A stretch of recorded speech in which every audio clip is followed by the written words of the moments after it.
Then the high priest asked Stephen, "Are these charges true?" To this he replied, "Brothers and fathers, listen to me. The God of glory appeared to our father Abraham while he was still in Mesopotamia, before he lived in Haran. 'Leave your country and your people,' God said, 'and go to the land I will show you.' So he left the land of the Chaldeans and settled in Haran. After the death of his father, God sent him to this land where you are now living. He gave no inheritance here, not even enough ground to set his foot on. But God promised him that he and his descendants after him would possess the land, even though at that time Abraham had no child. God spoke to him in this way: 'For 400 years your descendants will be strangers in a country not their own, and they will be enslaved and mistreated. But I will punish the nation they serve as slaves,' God said, 'and afterwards they will come out of that country and worship me in this place.' Then he gave Abraham the covenant of circumcision, and Abraham became the father of Isaac, circumcised him 8 days after his birth. Later Isaac became the father of Jacob, and Jacob became the father of the 12 patriarchs. Because the patriarchs were jealous of Joseph, they sold him as a slave into Egypt, but God was with him and rescued him from all his troubles. He gave Joseph wisdom and enabled him to gain the goodwill of Pharaoh, king of Egypt. So Pharaoh made him ruler over Egypt and all his palace. Then a famine struck all Egypt and Canaan, bringing great suffering, and our ancestors could not find food. When Jacob heard that there was grain in Egypt, he sent our forefathers on their first visit.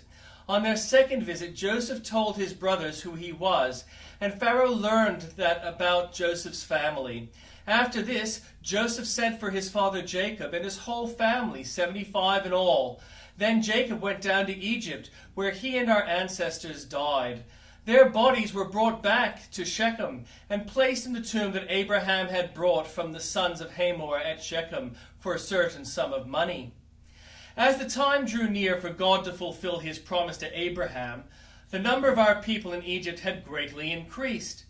Then a new king, to whom Joseph meant nothing, came to power in Egypt.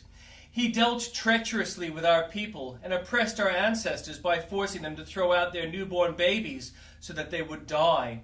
At that time Moses was born, and he was no ordinary child. For 3 months he was cared for by his family. When he was placed outside, Pharaoh's daughter took him and brought him up as her own son. And the Old Testament reading. On the 13th day of the 12th month, the month of Adar, the edict commanded by the king was to be carried out. On this day the enemies of the Jews had hoped to overpower them, but now the tables were turned and the Jews got the upper hand over those who hated them. The Jews assembled in their cities in the provinces of King Xerxes to attack those determined to destroy them. No one could stand against them because the people of all other nationalities were against them. And all the nobles of the provinces, the satraps, the governors, and the king's administrators helped the Jews because fear of Mordecai had seized them. Mordecai was prominent in the palace. His reputation spread throughout the provinces, and he became more and more powerful. The Jews struck down all their enemies with the sword, killing and destroying them, and they did what they pleased to those who hated them. In the citadel of Susa, the Jews killed and destroyed 500 men. They also killed Parshadatha, Dalphon, Aspatha, Paratha, Adalia, Aridata, Parmashta, Aristai, Aridai, and Vaizata. The 10 sons of Haman, son of Hammedatha, the enemy of the Jews, but they did not lay their hands on the plunder. The number of those killed in the citadel of Susa was reported to the king that same day. The king said to Queen Esther, "The Jews have killed and destroyed 500 men and the 10 sons of Haman in the citadel of Susa. What have they done in the rest of the king's provinces? Now what is your petition? It will be given you. What is your request? It will be granted." "If it pleases the king," Esther answered, "give the Jews in Susa permission to carry out this day's edict tomorrow also, and let Haman's 10 sons be impaled on poles." So the king commanded that this be done. An edict was issued in Susa, and they impaled the 10 sons of Haman. The Jews in Susa came together on the 14th day of the month of Adar, and they put to death in Susa 300 men, but they did not lay their hands on the plunder. Meanwhile, the remainder of the Jews who were in the king's provinces also assembled to protect themselves and get relief from their enemies. They killed 75,000 of them, but did not lay their hands on the plunder. This happened on the 13th day of the month of Adar, and on the 14th they rested and made it a day of feasting and joy. The Jews in Susa, however, had assembled on the 13th and 14th, and then on the 15th they rested and made it a day of feasting and joy.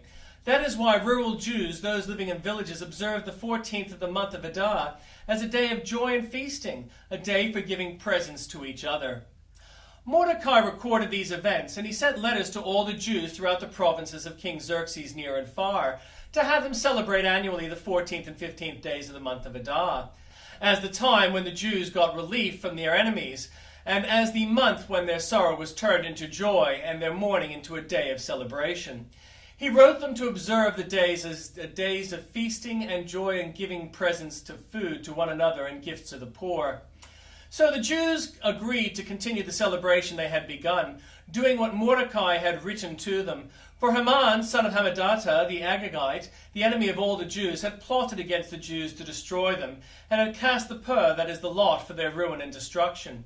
But when the plot had come to the king's attention, he issued written orders that the evil scheme Haman had devised against the Jews should come back onto his own head, and that he and his son should be impaled on poles. Therefore, these days were called Purim, from the word pur. Because of everything written in this letter, and because of what they had seen and what had happened to them, the Jews took it on themselves to establish the custom that they and their descendants and all who join them without fail observe these 2 days every year in the way prescribed and at the time appointed. These days should be remembered and observed in every generation by every family, and in every province and in every city. And these days of Purim should never fail to be celebrated by the Jews, nor should the memory of these days die out among their descendants. So Queen Esther, daughter of Abihail, along with Mordecai the Jew, wrote with full authority to confirm the second letter concerning Purim. And Mordecai sent letters to all the Jews in the 127 provinces of Xerxes' kingdom, words of goodwill and assurance, to establish these days of Purim at their designated times, as Mordecai the Jew and Queen Esther had decreed for them, and as they had established for themselves and their descendants in regard to their times of fasting and lamentation. Esther's decree confirmed these regulations about Purim, and it was written down in the records. King Xerxes imposed tribute throughout the empire to its distant shores, and all his acts of power and might, together with a full account of the greatness of Mordecai, whom the king had promoted, are they not written in the book of the annals of the kings of Media and Persia? Mordecai the Jew was second in rank to King Xerxes, preeminent among the Jews, and held in high esteem by his many fellow Jews, because he had worked for the good of his people, and spoke up for the welfare of all the Jews.